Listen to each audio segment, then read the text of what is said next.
Do you need to replace the CMOS battery on your Inspiron 15 5510? Well, I'm going to show you how. Also, you can click the link on the top right of the screen to find this part or tools or additional help on our website, including step-by-step written tutorials with detailed images. And now let's get into it. Okay, real quick, ESD or electrostatic discharge is the buildup of static electricity on a person's body. To prevent this, you can use an ESD wrist strap as well as an ESD mat. First, unscrew the bottom base cover.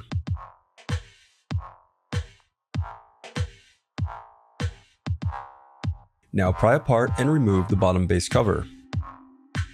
Now peel back the adhesive cover and disconnect the battery cable. Now disconnect and remove the CMOS battery.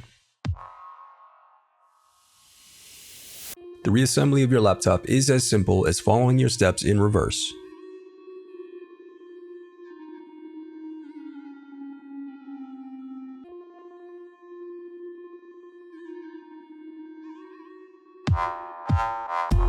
If you still need help, you can visit partspeople.com and view printable DIY instructions to help you along the way. We also have playlists of thousands of Dell tutorials for hundreds of different models, so keep checking back. Thanks for watching.